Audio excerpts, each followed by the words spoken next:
Hello guys, today I am in Kyiv and Jens Stoltenberg, the head of NATO, is also in Kyiv.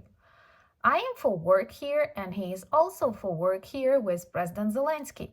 But there is one big difference between me and Jens Stoltenberg. He believes Ukraine is not ready to join NATO, and I think the country. Actually, I hope that in some near future we will be able to share more of our experience that will be useful to many out of 32 NATO members. Today is a difficult day for Ukraine because Kharkiv, Odessa, civilian objects, including a big university, were targeted today with lots of human losses and brave Ukrainian resilience that should inspire pro-Ukrainian decisions all over the world. So let's discuss this visit of Jens Stoltenberg to Kyiv, which is definitely important. It is his third visit during the full-scale invasion, and in general the events and dangers for big Ukrainian cities of the south and east, like Kharkiv, like Odessa. My name is Anna and I vlog daily from Ukraine since the start of the brutal Russian invasion. So if you're new to the channel, you support Ukraine, please subscribe and help us fight against Russian propaganda and fake news.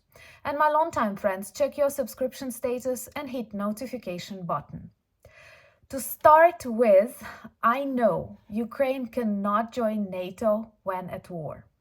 At least I believe there are such rules, and we definitely obey the rules. What we are talking about right now are some symbolic gestures like invitation. In particular, after the invitation, a country may wait for years or even decades to become a member. This is similar to our EU candidacy, which does not mean that Ukraine is going to join EU the next year or the next 5 years, though I hope it will be like that. But in general, this is just a gesture of friendship, trust, and acceptance that is so important. NATO repeatedly says, no, we will not invite Ukraine until, and that until has very different versions. Unfortunately, as Ukrainian, I'm afraid until Russia permits. Well, Russia has to be defeated, Russia has to collapse, and then Ukraine will be free to join NATO.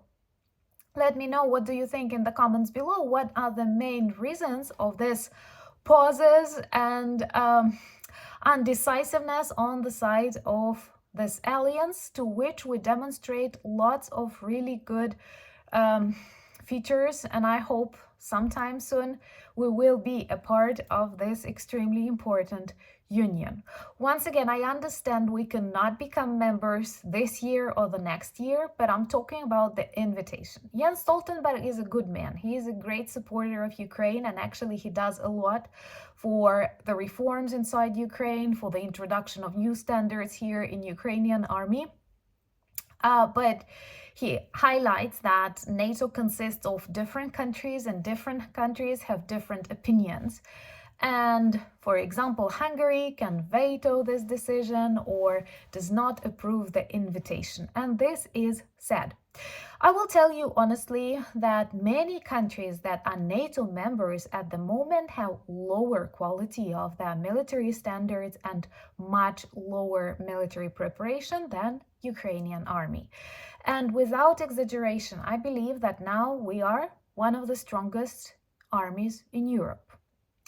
And it's not only about weapons that we get from our partners, mainly it's about people, it's about soldiers, it's about tactics, it's about experiences and knowledge, because this war is very different from the ones that many European armies experienced outside, really far away from their own lands or decades ago.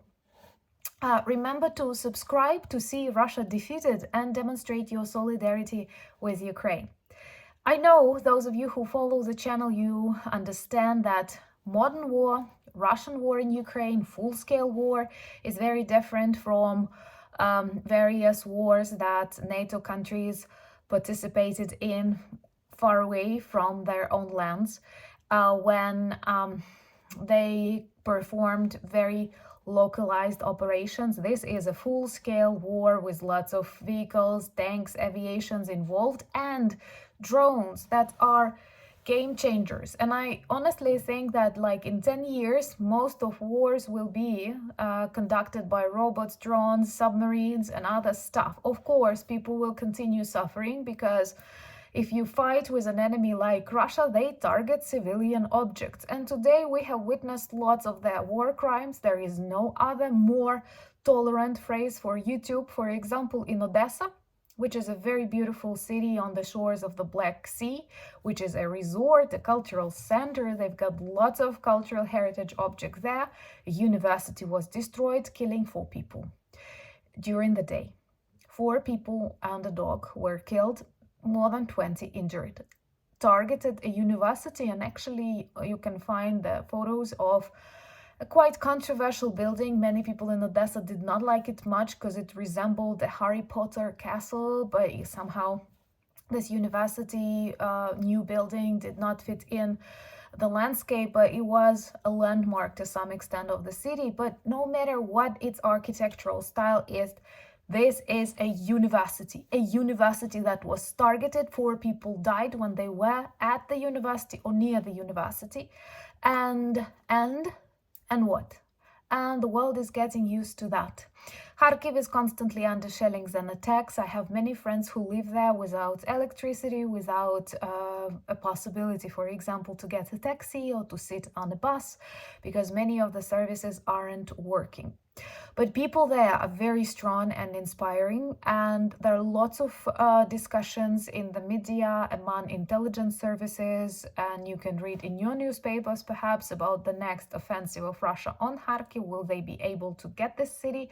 And I think no, and most of the intelligence services also say no, this is a too big targets for them. But unfortunately what they do, they practice this scorched land technique. We hate it, but we see it, which once again proves Russia is not about gaining new territories. Let's be honest, they have enough territories in Russian Federation because, come on, this is the largest country in the world. What they want to destroy Ukraine as a dangerous example of freedom and democracy close to the borders of Moscow, Kremlin, and the dying monster of Soviet Union.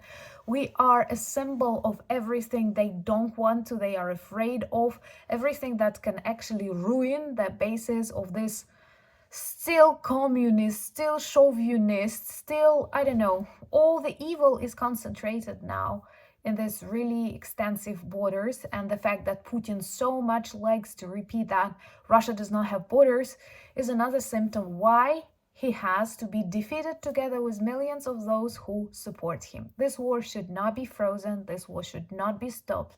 Russia has to be defeated, and don't be afraid of the collapse of this monster. It can actually lead to many new countries appearing, and then we can cooperate with these countries on a better basis. I know some are afraid nuclear weapons, who will control them? Now Putin controls them. Putin's, that's a Freudian slip. Unfortunately, there are lots of Putins in Russia. But anyway, do you feel safe when he controls them? So I guess we do need a change.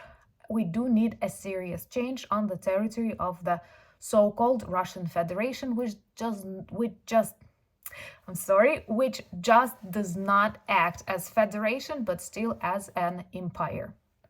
Let me know, what do you think is the main reason of NATO not inviting Ukraine?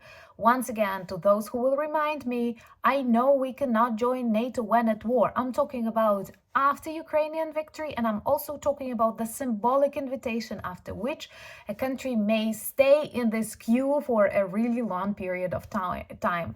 So what are your thoughts? Thank you for buying me coffees. You see, that's a big cup. Thank you for becoming my patrons. It's an honor to have you in my life and to be able to tell more about my beautiful country, Ukraine. Join me on Instagram for more live stories. Also, I'm on Threads, Discord, and Twitter. Check our merch shop with lots of interesting items that work well as reminders and conversation starters about Ukraine. And most importantly, all the links that you might need are in the description of this video. Thank you for being true friends of the channel, and most importantly, thank you for being true friends of Ukraine. Slava Ukraini!